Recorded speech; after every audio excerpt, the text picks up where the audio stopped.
My wife accused me of being an abusive husband because I refused to grant her request. Does that make me a bad husband? To clarify, she wanted to spend one night with a stranger and then return to me. I forbade it, and now I'm labeled a bad husband. Sharon wasn't just unhappy, she was furious, specifically at me, her husband, Frank Miller. How did I know she was mad? It was evident as I drove us home from a party hosted by a couple she knew, Ann and Hank Vanderlyn.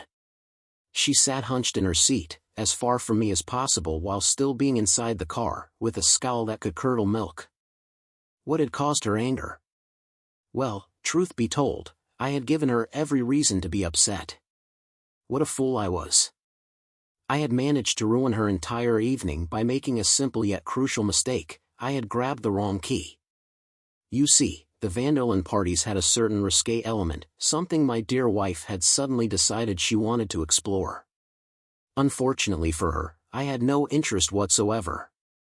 It was our first time attending one of their gatherings, but Sharon had heard about them through a mutual acquaintance and somehow scored us an invitation.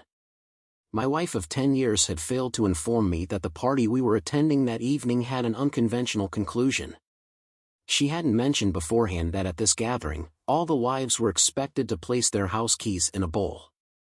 After the keys were thoroughly mixed, the husbands would blindly select a key from the bowl and escort the owner of that key to their master's suite for a night of intimate, adulterous pleasure.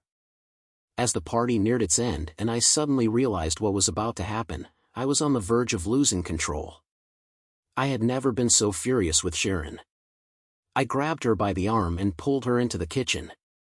Did you know this party would end like this? I demanded. She smirked at me. Yes, and you didn't think to warn me about that before we came? I asked. No, she replied, because I knew you wouldn't agree to come unless you had no other choice. I absolutely wouldn't agree, and I always have a choice. Let's leave. Stan, we can't leave now. It wouldn't be polite. You'll embarrass me. Besides, it's just for one night. It'll bring some excitement back into our marriage. I can do without that kind of excitement. Let's excuse ourselves and go. We need some excitement, Stan. I need some excitement. Just for one night. I want to feel like a woman, not just a wife and mother. It's only one night. It won't happen again. Besides, I've already put our house key in the bowl, so it's too late to back out now. I declared defiantly, it's not too late. I'll show you. Grabbing her arm, I led her forcefully back into the living room, where everyone gathered around a bowl filled with keys, ready to choose their partner for the night. Sharon resisted, trying to break free until I released her. Stepping up to the bowl, I spoke loudly, "Excuse me, but this part of the evening wasn't disclosed to me, and I'm not willing to share my wife with any of you." I rummaged in the bowl until I found the housekeeper she had placed there, recognizable by its red plastic cover. Removing it, I turned to face the stunned partygoers and said, "I wasn't informed of these party rules before my wife brought me here. I don't condone adultery, and my wedding vows are sacred." There were murmurs and hostile glances, but I ignored them, focusing on my wife, who looked furious. "Sharon, you have a choice. Decide now, come with me and leave this madness behind, or stay and never come home again." I was leaving, and all attention turned to my wife, whose face turned bright red with shame. She looked defiant for a moment and said, "I apologize to all of you for my husband's rude behavior. I would like to stay, but obviously, I should leave given the circumstances." Reluctantly and angrily, she followed me to the car. "You are an insufferable, selfish idiot," she screamed at me. "How dare you embarrass me like that in front of these people? We will never be invited here again." "Embarrassing you, Sharon? What about the fact that you embarrassed me by not telling me about your plans to cheat on me with another man tonight? Well, you were supposed to be with one of the other wives, so we would both benefit." I couldn't believe my ears. "I don't want to have an affair with another woman. Sharing this is a very personal matter that I leave to my wife. I am very upset to find out that after 10 years of marriage, you want to be with another man. It would only be one time, Frank. Among the hundreds of nights we've been married and will spend together, this is just one night with someone else. Am I asking too much after being a good wife for the last 10 years? Actually, Sharon, I'm asking too much. I'm shocked by what I'm hearing, but it obviously means a lot to you, doesn't it? Yes, Frank, it does. I've been looking forward to this for weeks. This is the only night I don't have to be a wife and mother. I want to have an adventure, feel like a woman, and yes, lock myself in a bedroom with another man for a few hours. Don't you mean a single night of intimacy with someone other than your husband, with a stranger? Well, it's a bit overt, but yes, that's an important part of it, perhaps the most important part. I hit the brakes, turned 180 degrees in the middle of the street, and raced back to the Vanderlink house. Sharon screamed when I spun around. What are you doing, Frank? If one night with another man means so much to you, Sharon, then go ahead and do it. I stopped in front of their house. It seemed like all the other cars were there. Looks like you're not too late to join the party yet, so get out. Get out and enjoy your night with some random guy. I hope you find what you've been wanting for so long. Frank, this is just an adventure, something new. You're perfect, but I can't go alone. We both have to participate. Each of us should go with a new partner for the night. I've already told you, Sharon, I don't want to be a part of this. I've never cheated on you and I won't until we end the marriage. What does that mean? It means exactly what I said. It's time for you to make a decision, Sharon. If you decide to do this, then go away and be with your cheating friends. I'm sure they'll include a beautiful woman in their little plan, even if she's not with her husband. Sharon hesitated, her hand on the doorknob, her mind clearly racing. Her tone softened when she asked, could you pick me up tomorrow morning, no matter where I stay the night? I'll call and let you know where. It would mean a lot to me, Frank replied sharply. No way. I'm sure your new boyfriend will be happy to give you a ride after spending the night with you. Sharon sighed. Frank, that sounds so rude coming from you. He won't be my lover, just someone new for one night. You're the only man I've ever loved or will ever love. Frank challenged her, his distrust evident.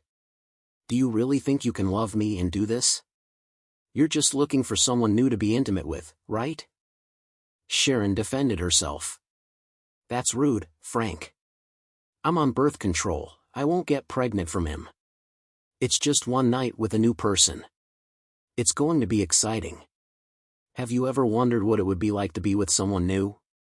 It could make our relationship even better. Enjoy being close to someone new and experience different sensations. Sharon, I hope you understand the choice you're making. It's just one night. Frank, it's okay. Even one moment is too much for me. We have our whole life ahead of us. If you go through with this, we won't have anything in common. Please, Sharon, I'm begging you for the last time, don't do this. You're overreacting, Frank.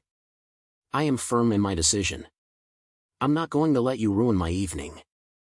I just want to spend some time with someone else, and you can't stop me. I'm going to do it, and you're going to have to accept it and move on. Do you hear me? Tomorrow morning, I'll be all yours again and make you forget about everything that ever happened. Tomorrow morning, you'll be a part of the past. I won't desire you anymore after you've let another man have what I always considered mine. Now you're being ridiculous. I belong to you alone, and you'll want me. I'll ensure that. Sharon, look at me. I'm deadly serious. If you get out of this car and go back into that house, it's over between us. Your one night will cost you your husband and your family. No, it won't, Frank. I won't let that happen. We're married, and we always will be. We're meant to be together. I love you, and I know how much you love me. We'll get through this. You'll see. I'll make it up to you 1,000 times over. You're breaking my heart, Sharon. Don't be such a baby. Think of it as sending me on an exciting adventure. Exciting for you, but a tragic end for us. Once again, you're being silly, Frank. I'll change your mind in the morning, and you know exactly how I'll do it. Do you honestly think I would touch your body after you spent the night with some stranger? You'll touch me, Frank, and much more. I'll make sure of it. God, I never realized how foolish you are. Get out. My words stunned her, but she opened the car door and began to step out. I'll see you in the morning, Sharon said. I shook my head sadly and sighed. No, Sharon, you won't. As soon as she pushed the door to close it, I slammed on the accelerator and peeled out, leaving skid marks for half a block. As I sped away, glancing in the rearview mirror, I saw her standing on the curb, looking completely stunned, mouth agape. She hadn't moved as I turned the corner and she disappeared from sight. In my heart, I hoped she would call me immediately, admitting she was wrong and asking me to come back for her, but she didn't. I was devastated and shocked. Tears streamed down my cheeks, blurring my vision. My wife had just agreed to spend the night with a stranger. In the 10 years of our marriage together, judging by her behavior, she thought that I would easily forgive her indiscretion. Maybe she thought that I would be angry for a couple of days, and then she could take me to the bedroom to get my forgiveness. She was deeply mistaken. My father once told me that if a woman is seriously considering intimacy with another man, then mentally, she has already crossed that line. If she is married and seriously considering it, then she has already broken her vows. It's one thing to admire someone attractive and be surprised, but actively planning for it to happen is a betrayal. As much as it hurts to admit it, Sharon ruined our marriage, and it's time to move on. The real tragedy in all this is our 3 children, 9-year-old Jocelyn, 8-year-old Rebecca, and 4-year-old Frank Jr. How could I live without them every day? But I couldn't let Sharon's actions go unpunished. The children were with my mother for the weekend, giving me time to contemplate my next steps. I drove aimlessly for 30 minutes, hoping Sharon might call me to pick her up, but it soon became clear she had made her decision. Eventually, I settled on a tentative plan and headed home. Just as I pulled into the driveway, my phone rang. I wished it was Sharon asking for a ride, but the caller ID revealed it wasn't her. I answered nonetheless. In the background, I could hear music and laughter from a party. A man spoke. Frank, old buddy, it's Rick Wilson from the party you skipped out on. Your lovely wife passed me your number.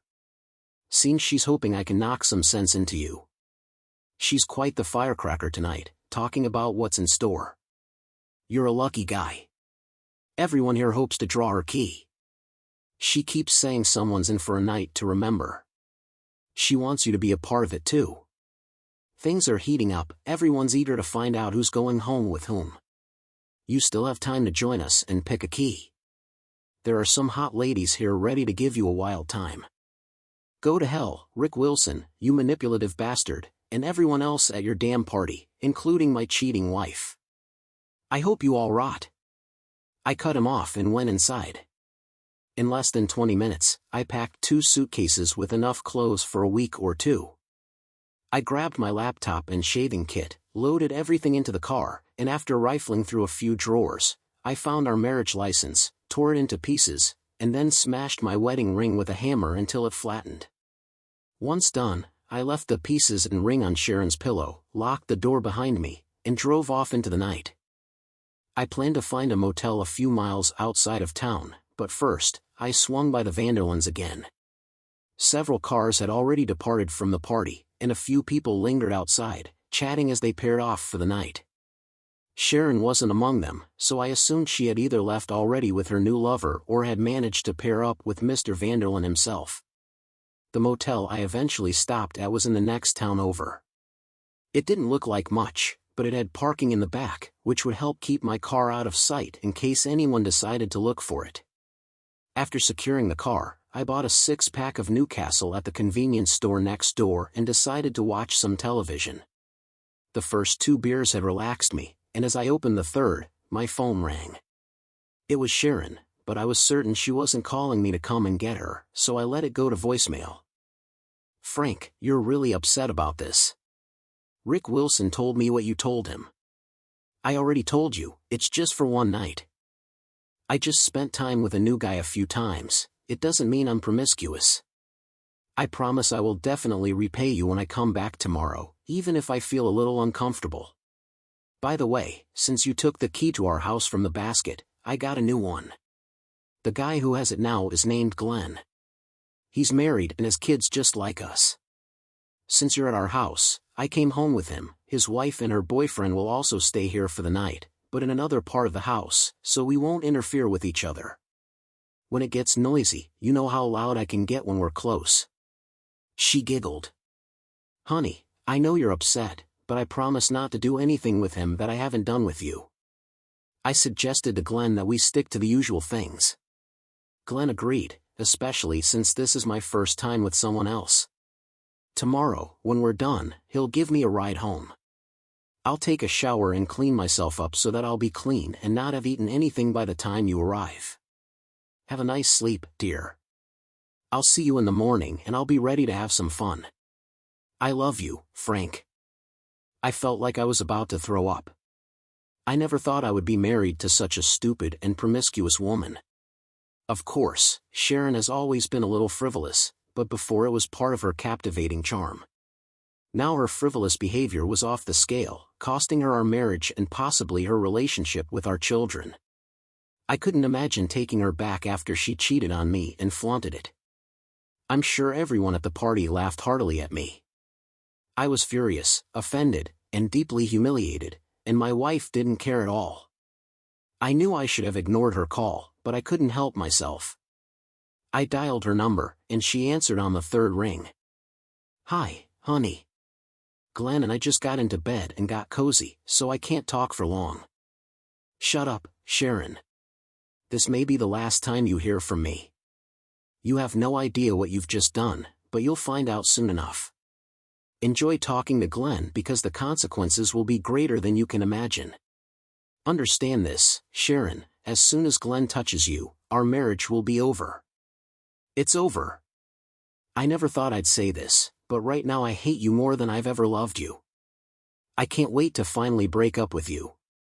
My lawyer will give you the documents next week. With that, I hung up the phone. After 30 seconds, my phone rang again. It was her. I switched it back to voicemail. Frank, she said in a trembling voice on the verge of tears, why are you acting like this? How can you say such things to me? I'm your wife. Can't you just give me this evening? Glenn and I have just started, and you're ruining everything for me. I'm not asking for a divorce. I'll be home in the morning and we can sort this out. I would go home now, but I promised Glenn that I would spend the evening with him. Please try to understand. I need to do this. He has my key, and I promised him that he would be able to stay with me tonight. He really wants it now. Oh yes, right now. While we're talking, I have to go. Glenn's there. He's ready. I love you, Frank. I will always love you. Please don't tell me that our marriage broke up because of this. I can't help myself, he's already ready. Please try to understand. And then I heard her whisper to him, do it, Glenn. This is my night. See you in the morning, dear. Once again, I couldn't resist. I called her back, and this time the phone rang several times before switching to voicemail. Obviously, Glenn was already busy with my wife, so I left a message. From your last voicemail, it's clear that Glenn is with you, and you seem to be enjoying it. You will spend the night with him, experiencing new sensations. Sharon, you broke my heart, and I will never forgive you. It's commendable that you kept your promise to Glenn, the man you just met, but you couldn't keep our marriage vows after 10 years of my love and loyalty. I won't know who you've become, you won't see me in the morning, and maybe never again. Expect divorce papers next week with accusations of adultery. Now that Glenn satisfies you in ways only I should have, you are officially a cheating woman. From now on, you can sleep with any man you want, but know this, you've lost me forever, and that's a promise I intend to keep. Sharon didn't call me back. I knew she was busy diving into her private world, where nothing existed but her and the man she was with. Whether she received my last message didn't matter, the damage was irreversible. Our marriage was ruined, and I could never forgive her for the complete disrespect and humiliation, or the ridicule she made of our relationship. I finished the rest of the 6 cans, not wanting to spend the night imagining my wife cheating on me. Sharon spoke loudly during their intimacy. She was probably also talking to her lover now. The beer helped me fall asleep, although tears were still streaming down my face. I woke up 4 hours later, and reality hit me again. My once beautiful wife had taken a lover, and now I needed a plan to protect my children, cut her out of my life, and make everyone at the party feel as miserable as I did. We reside in Beloit, Mississippi, a picturesque antebellum community on the Gulf of Mexico. Since Mississippi considers adultery grounds for divorce, this could potentially exempt me from paying alimony and might even improve my chances of gaining custody of my children. I needed a top-notch lawyer. After showering and changing clothes, I called my mother at 7:30 to inform her of the situation. She was just as surprised as I was by Sharon's actions. My kids were with her for the weekend, and she assured me she wouldn't discuss anything with them. I promised to retrieve them once I had a plan in place. I suspected Sharon would likely be granted custody, at least temporarily. It pained me to admit it, but until last night, she had been a devoted mother to our children and a loyal wife to me. After finishing my call with my mom, I headed straight to the diner nearby the motel for breakfast. No sooner had I parked and started toward the door than my phone rang. It was Sharon. I debated answering but chose to let it go to voicemail. Strangely, she didn't leave a message. Instead, she called back immediately. Ignoring her first few calls, she persisted until the 5th attempt, finally leaving a message in tears. "Damn it, Frank. Answer the damn phone. Talk to me. What do you mean I may never see you again? And what's this talk about divorce papers? You can't leave me, Frank. I won't allow it. We have 3 precious babies who need us both. My God, Frank, why did you destroy our marriage license and smash your wedding ring? How could you do that? I gave you that ring on our wedding day, and you vowed to wear it forever. It's a symbol of our eternal love. I knew you'd be a little upset with me, but I never expected you to react like this. Frank, I love you very much, but I really needed last night with Glenn. It was something special. He made me feel young again. I'd already forgotten what it felt like to laugh and feel alive. But no matter how amazing last night was, you're the only one I have, Frank. I know how to make amends and heal your grievances. Please come home so I can show you how much I love you. Come home and pick me up, let's live together." At that moment, she started crying, and it became difficult for me to understand her. Damn you, Frank. Why can't you understand that I just needed one night with someone else? I needed to feel wanted by another man. It was incredibly nice to know that someone else found me beautiful enough to want to be with him. You have no idea how inspiring that is for a woman my age. Please, Frank, you have to understand it was just intimacy, nothing more. Please, Frank, talk to me. I love you. You and our children are everything to me. Her voice became weaker.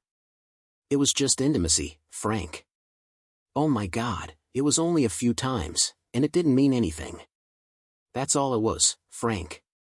We were just close. She continued to sob until the message ended. I was standing outside the door of the diner, completely stunned. Had she harbored these thoughts throughout our marriage only for them to surface now that she was over 30? Sharon is still strikingly beautiful, 5 feet 5 inches tall, 130 pounds, with dark brown shoulder-length hair, light blue eyes, and a stunning figure. So why did she suddenly feel the need to be desired by another man? I always showed her my love and desire regularly. I brought her flowers, took her out weekly, and bought her attractive things. I reminded her daily how beautiful she is and how much I love her. Until last night, I thought our sex life was fantastic. What the hell did I miss? I completely lost my appetite, but I decided to go to the cafe anyway. I found an empty table, ordered scrambled eggs, toast, and black coffee. I ate less than half of my breakfast but managed to drink at least 6 cups of coffee. I've never felt so abandoned, so devastated before. I've heard people talk about wanting to go to another world, and now I know exactly what they meant. The only thing that kept me going was the thought of my children. I had to stay alive for them. I had to deal with this unbearable situation that Sharon had created and build a future for them. This thought alone gave me strength and determination. I'm going to persevere, I just needed to figure out how to do it. Sharon called me several times that day, but I switched each call to voicemail. She begged for understanding but never apologized for her actions. It wasn't an admission of error, instead, she insisted that I support her. That one evening, they were intimate only 3 times that night and once more in the morning. How could I not understand that it was just a fleeting one-night stand that's easy to forgive and forget? She admitted that she was worried she hadn't turned off her phone in time and that I could have overheard their conversation. For the first time, just at the moment when Glenn turned out to be very close, she hoped I hadn't heard much. I had to give her credit, she knew exactly how to stab me in the heart and turn the knife. I couldn't believe she could be so reckless. There's a silver lining, I figured I now had enough audio evidence of her infidelity to use against her in court. I wasn't sure if the audio evidence alone would be enough, but it was convincing and left no doubt. I decided to find a good lawyer tomorrow and gather all the necessary information. I went to visit my children at my mom's place. She told me that Sharon had already called to check on the kids and asked if she knew where I was. Mom informed her that I was deeply upset about what she had done and didn't want to see or talk to her. Obviously, Sharon started crying, saying that I didn't understand anything, and my mom told her in response that no man could understand how a wife could flaunt a night of intimacy with another man in front of her husband. Sharon asked if she should come get the kids, but my mom suggested it might be best for her to keep them a few extra days until things calmed down. The kids were happy to see me but asked where their mom was. I told them she was busy with an important project and that they would stay with Grandma a bit longer. We played games, had dinner together, and then I hugged and kissed them goodbye before heading back to my motel. Tomorrow would be a busy day. I had one last thing to do before calling it a night, well, more like a drive-by. I passed by my house, and the sight of it immediately brought tears to my eyes again, tears for what I had lost and would never regain. I was somewhat surprised not to see any unfamiliar cars parked in the driveway. Perhaps some guy's vehicle was in the garage, but seeing only the kitchen light on downstairs, I felt confident Sharon was alone, at least for tonight. Then it dawned on me, I still cared about her. No, I wouldn't take her back after what she'd done, but the thought of her betrayal caught me deeply. I tried to resist the urge to stop and spy on her, but I couldn't resist. I parked a block away and approached the side of the house where I could peek into the kitchen window. There she was, sitting at the table with an empty Grey Goose bottle beside her. Her hair was disheveled, mascara streaks down her face. She wore a robe, her head resting on the table, facing me with closed eyes. It was clear she had been crying, surrounded by what looked like a whole box of tissues. For a brief moment, I felt pity, but then the memory of her actions toward me and our children turned my pity into cold rage. I wanted to scream at her, but instead, I walked back to my car and drove off. Strangely, I felt a small sense of satisfaction. Perhaps she was finally beginning to comprehend the gravity of her actions. If she sought sympathy, she could turn to her lover, Glenn. Monday arrived early, bringing a full agenda. I started my day with breakfast at the diner, opting for eggs, toast, and black coffee, which I managed to finish for once. Afterwards, I made calls to my mother and each of my children, reassuring them of my love and promising to see them soon.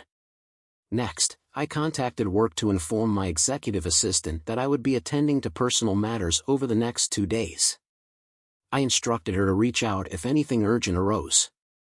Sensing her concern, I admitted something was amiss but deferred details. Reflecting on my time at Old Miss, where I shared an apartment with close friends Douglas PR3 and Maxwell McRae during my final year, I decided to seek their counsel despite our infrequent meetups. We've maintained our friendship over the years. While my focus was in computer science, Doug pursued business administration, and Max went on to become a lawyer. I phoned Doug first, arranging to meet both him and Max for drinks at the Lava Bar by the beach at 5. They agreed, sensing the gravity of the situation I needed to discuss. I arrived early, and shortly after 5, Max showed up. 10 minutes later, Doug joined us. We exchanged warm greetings and found a table on the patio. After ordering drinks, we raised our glasses in a toast. "What's going on, Frank?" Doug asked. "Your phone call sounded serious." "Sharon cheated on me and made sure. I knew about it." I confided in them and proceeded to tell them everything. "Damn, that's rough, man," Doug sympathized. "I can't wrap my head around her doing something like that," added Max. "Me neither. She did it without any shame or remorse, and she thinks I'm the one overreacting. Can you believe that?" "What do you want to do now?" Max inquired. "I want a divorce, and I want to make sure Glenn and those at the party face consequences.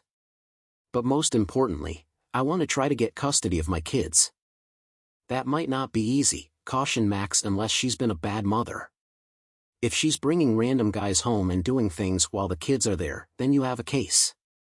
Otherwise, if she's a good mother, she'll likely get custody, and you'll end up paying child support. I can accept that as long as I can still see them whenever I want." "That sounds feasible," Max replied. "The courts generally aim for both parents to be actively involved in raising the children, provided they are both capable." "What about finances?" Doug interjected. "Sharon stays at home with the kids, and from what I gather, you earn a substantial 6-figure salary. How much do you have in your bank accounts, both checking and savings? Any investments, 401(k)s, IRAs?" "I have all of the above. When I add it all up, it's probably around $700,000 or $800,000, maybe a bit more. The courts will likely split that right down the middle. They'll give Sharon the house in custody, but if you can prove she committed adultery, and it sounds like you have a good case, you might not have to pay alimony. Do you happen to know a really good divorce lawyer?" "As it happens, one of the partners at my firm is one of the top family law attorneys in Mississippi. Her name's Maddie Simmons. Would you like me to set up a meeting for you?" "Absolutely. The sooner, the better." In the meantime, Doug added, "Let's see what we can do to protect some of your assets. Send me all the details about your finances, and I'll get to work on it." We raised our glasses once more, had a few more drinks, and bid each other good night. Suddenly, I felt better than I had since this whole ordeal began. As I drove back to my motel, my mind racing with all I had to do, my phone rang. It was Sharon. After a brief hesitation, I realized I couldn't avoid her forever, so I pulled over and answered. "What do you want, Sharon?" I cut to the chase. "What do you think I want, Frank?" "I want my husband back home where he belongs." I could hear the strain in her voice. "Well, your little escapade with Glenn makes any reconciliation impossible," I stated bluntly. She started sobbing. "Don't say that, Frank. Don't you dare say that. It was just one night. After 10 years together, it's not grounds for divorce. Think again. In Mississippi, that's adultery," I replied. "Why do you keep calling it adultery? It was just one night, a fling with someone new. When a married woman engages in intimacy with someone new, whether for one night or for a moment, it is adultery." "Oh God, please, Frank. You can't do this to me. You did it yourself, Sharon. What happened to you? Are you taking illegal substances?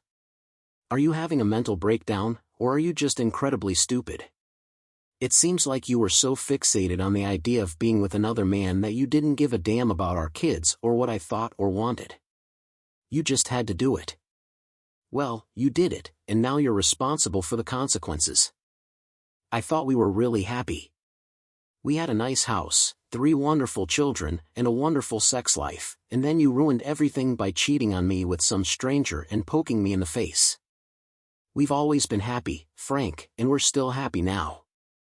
I love you less, Frank. It just means that I need a new experience, and then I will return your loyalty and never do that again.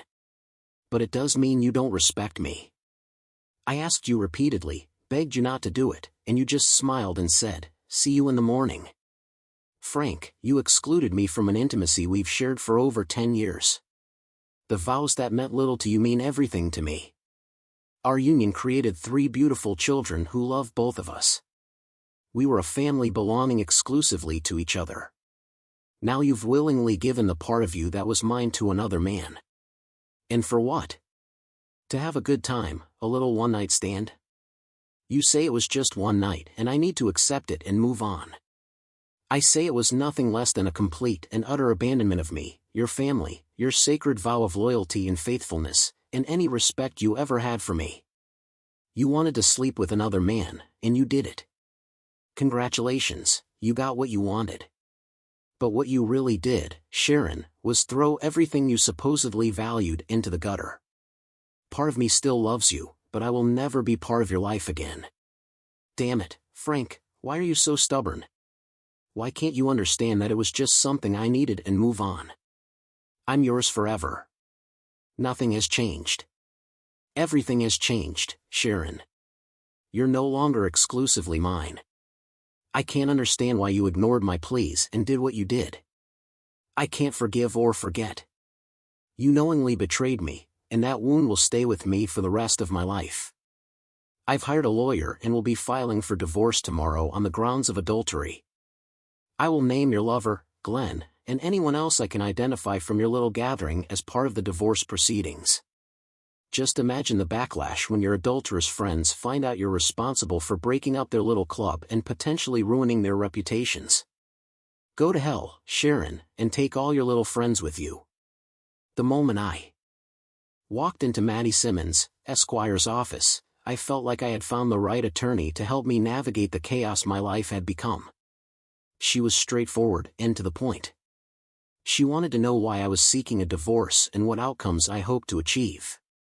I told her I fully expected to give up half of my assets to Sharon and that I was willing to negotiate, offering her our home in exchange for a smaller cash settlement. I also acknowledged that even with filing for adultery, I probably wouldn't get full custody of my kids, but I wanted unlimited access to them and did not want to pay her alimony. I played all the audio evidence I had of Sharon's infidelity, where she repeatedly admitted to spending the night with Glenn. Miss Simmons shook her head in disbelief, finding it hard to believe that my wife was so naive that she couldn't understand why I was upset about her affair, and even more so that she would willingly admit to it in a voicemail that could be used against her in court. We will likely need to get a voice recognition expert to verify that it is your wife's voice, she told me, but unless we get a really bad judge, the recordings should be admissible in court. We spent the remaining hour discussing my goals regarding this Glenn guy and the others at the wife-swapping party. She doubted we could obtain any financial compensation from them but believed we could expose their activities and publicly embarrass them, causing them significant distress. I told her that would be more than satisfactory for me. I gave her a retainer and asked her to serve Sharon as soon as possible. She assured me it wouldn't take long and promised to inform me before it happened. On Tuesday afternoon, I picked up my kids from my mom and took them back to Susan at the house. When she opened the door, she gave the 3 of them big hugs and kisses. Then she reached out for me, but I stepped back, causing her to tear up and plead with me to stay. I told her I couldn't but thought it was good for the kids to be back home with her and that I would pick them up on Friday to spend the weekend with me. Sharon looked like she was struggling, and I felt for her, but she had brought this on herself. Her tough time was no worse than what I was enduring because of her actions.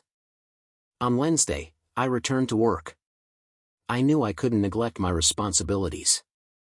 I needed my job now more than ever, not just for the income but also for the mental distraction. I felt that if I continued to dwell on the pain and self-pity caused by Sharon's betrayal, I might lose my sanity, something I couldn't afford for my child's sake. On Thursday, I met Doug and Max again, this time for dinner at the Half-Shell Oyster House, where I had a great fondness for their charbroiled, hand-shucked oysters and dirty martinis. Over dinner and drinks, I updated them on my kids and the divorce. Doug had looked into ways to protect some of my money, and I gave him the go-ahead. It wasn't much, but it would help in the long run. Together, we devised a relatively simple plan to cause some trouble for the wife swap club without risking any legal issues. Max had a good friend who was a reporter for the Biloxi Sun-Herald. Max was confident that if I provided him with the location of the Vanderlinks' home and the approximate times the wife-swapping group met, his friend could uncover the names of at least some of the participants. He could then write an editorial suggesting that wife-swapping was more prevalent in Biloxi than people realized. By capturing a few photos of couples arriving and leaving these meetings and subtly implying that certain business owners might be involved without directly naming them, enough controversy could be stirred up by the religious community to seriously disrupt the group. I shared the little information I had with Max, and he promised to get started on it. With that bit of encouragement, we shook hands and parted ways until next time. Over the weekend, I had an amazing time with my children. We went shopping for new clothes, watched a Disney movie at the Grand 18 in D'Iberville, and spent a whole day at the beach swimming and playing frisbee. My kids mean everything to me, and I promised myself I would never abandon them. On Monday morning, I received a call from Max. His friend at the Sun-Herald liked the story idea and was figuring out how to capture photos of the couples entering Vanderlinks and leaving with new partners. Their faces would be blurred, but in a small town like this, people would likely piece it together soon enough. If everything fell into place, it could end up as a front-page story later in the week. I kept my fingers crossed. Sharon continued to call, pleading for me to come home. She promised she would do whatever it took to make me forget what she had done, but she never once apologized or admitted her mistake. On Wednesday, I received a series of updates that significantly affected me. Firstly, my attorney informed me that Sharon would be served with divorce papers at our home Friday morning. Secondly, Doug revealed a strategy to protect a portion of my finances by transferring them into my children's names. Lastly, Max phoned to report that his journalist friend had uncovered plans for a gathering of swingers at the Vanderlinks on Friday night. Max intended to stake out the scene from an unmarked van across the street, planning to capture photos and interview attendees for an upcoming newspaper article. Friday arrived with anticipation.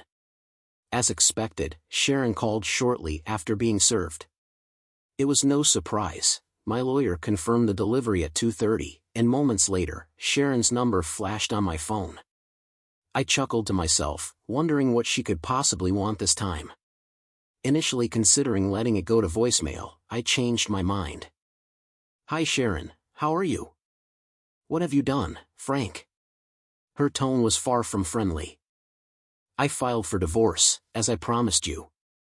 And I told you that there would be no divorce, and you're saying this is adultery?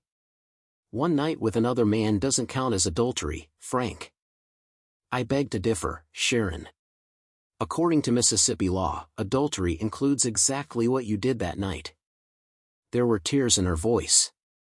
"Why are you so cruel, Frank? I love you. It was just an affair with Glenn." "I'm sorry, Sharon. I must have misunderstood that adultery implies intimacy with someone other than your spouse. My mistake. It's over, Sharon. I warned you, but you didn't listen. Now you have to face the consequences, and I think you'll realize that your problems aren't over yet. Goodbye, Sharon. Have a miserable life." I hung up on her. My biggest problem was that I still loved Sharon and probably always would, but I'd never be able to trust her again, and I couldn't stay married to a woman who cheated on me. I knew I should have avoided Vanderlink's house on Friday night, but I couldn't resist driving by once, just to see what was going on. I was particularly curious if Sharon's car would be there, though I had a strong feeling she wouldn't attend the party, at least not this time. Unsurprisingly, her car wasn't in sight. It crossed my mind that she might have gone with someone else, despite knowing they typically only allowed couples. They had made an exception for her once before, so who's to say they wouldn't do it again? I did spot a van parked across from the house, presuming the reporter was staked out inside. I silently wished him luck in catching them red-handed. It didn't take long for results to surface. The following afternoon, Max's reporter friend called me requesting some insider information, which I willingly provided.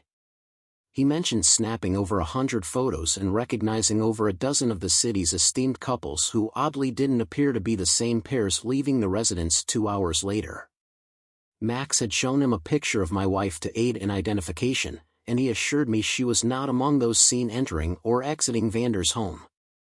He requested that I recount my experience from the one occasion I had been inside the house during one of the key parties. I tried my best to describe how the keys were placed into a large bowl, although I never witnessed the moment when men randomly selected a key and left with the woman it corresponded to. I did gain a clear understanding of what was going to occur from my wife's account and overhearing other couples discuss their past party experiences. Before we ended the call, he asked if he could imply that he knew of at least one marriage that had ended due to these parties, causing children to suffer through their parents' divorce. I agreed, as long as no names were mentioned. The article was published in the Sunday edition of the newspaper, causing a major uproar. It featured front-page news with a large photo of couples entering and leaving, their faces blurred. The story spanned 4 additional pages with numerous photos. Despite efforts to conceal identities, many participants were easily recognizable by their distinctive cars and clothing. These were prominent members of Bowie society, making the story and the involved parties the talk of the town. By Monday, several ministers appeared on radio and TV to discuss the perceived moral decline in their Christian community, while civic leaders lamented the erosion of traditional values in the Southern Gem.